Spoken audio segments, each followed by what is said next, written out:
با سلام خدمت دوستان. امروز اومدیم به نخستین پارک عمومی شهر تبریز، باغ گلستان که در ترکی بهش میگن گلستان باغ. با هم بریم زیبایی های این پارک رو براتون نشون بدم. این پارک در قسمت غربی شهر تبریز قرار گرفته و قبل از اینکه پارک بشه گورستان قدیمی بوده تو تبریز به نام گورستان گجیل. درب گجیل هم که تو اون قسمت پشتیه از درگاه قدیمی شهر تبریز که اون موقع شهرها دروازه داشته.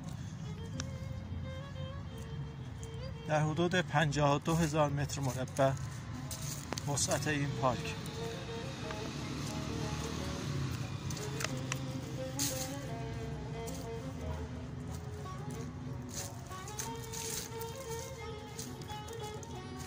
یه جایی قرار گرفته که اطراف اون خیابان منجم، خیابان ملل متحد، شارع نادر و همچنین شارع شریعتی تبریز هم میشه گفت احاطه کردن این پارکو. قبلا اینجا شهر بازی هم بود که برچیده شد.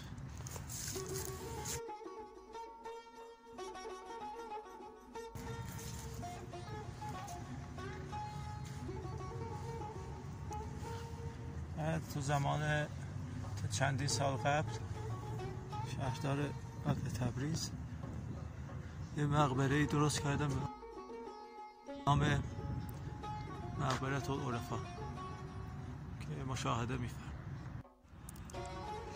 شکل کنونی پارک تقریبا میشه گفت مثل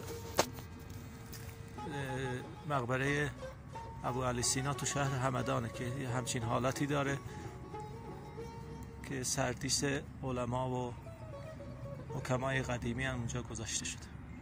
مثلا این مال حاج سید ابوالحسن مولاناست، یکی از واعظین بلند آوازه شهر تبریز. به خاطر اینکه این پارک تو تقریبا میشه گفت قسمت حالا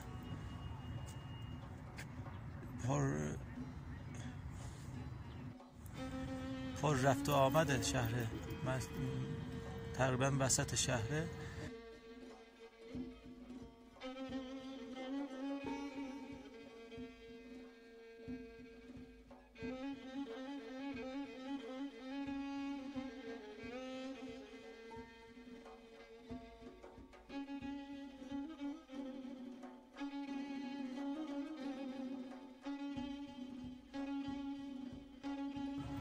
مشاهده میکنید مال میرزا حسن رشدی است،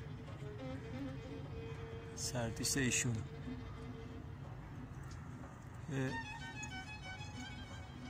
ربع رشیدی هم که الان به صورت ناقص با باروهاش مونده، آثار ساخته شده ایشون.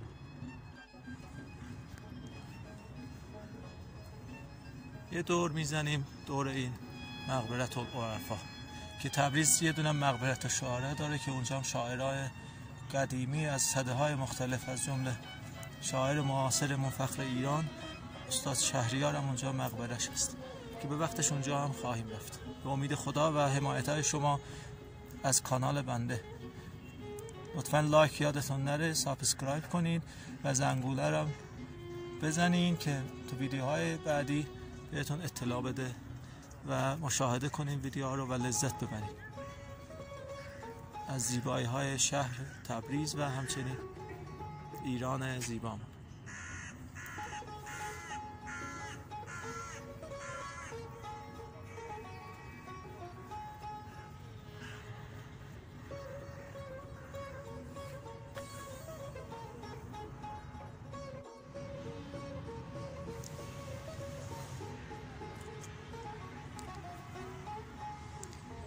هم تابلویی که نوشته شده و نصب شده اینجا، تاریخ بازسازی و رسیدگی مجدد به این پارک رو اینجا کامل نوشته. همونطور که میبینین پارک گلستان یا همون گلستان باغی پر از درختای قدیمی و تنومند و گلکاری زیبا و حوض‌های زیبای شهر.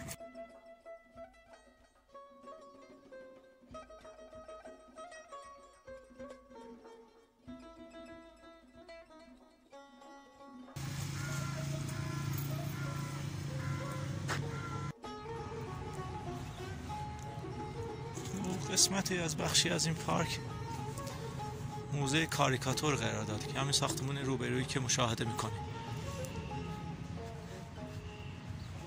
ولی چند وقتیه که این موزه تعطیله، وگرنه میرفتیم از داخل و اونجا رو براتون به تصویر میکشیدم. موزه کاریکاتور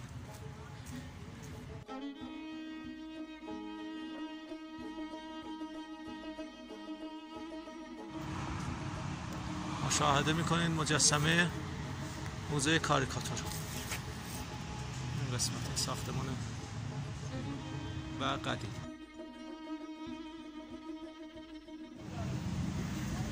در قسمت پشتی باغ گلستان هم یه جایی هست اینجوری که دکه مانند به صورت فروش کتاب‌های دست دومه که همه فصول سال اینجا دایره و میشه ازش استفاده کرد به کتاب‌های قدیمی و حتی کتاب‌های نایاب و از اینجا به دست آورد.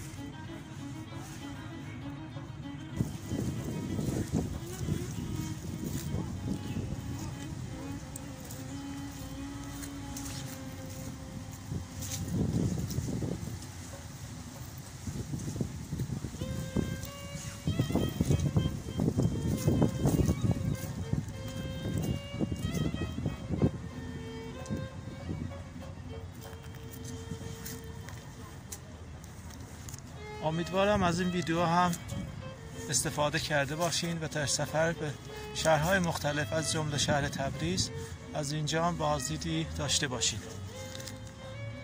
به امید دیدارتون تو ویدیوهای بعدی با حمایت هاتون انشالله لایک و سابسکرایب یادتون نره. به امید دیدار.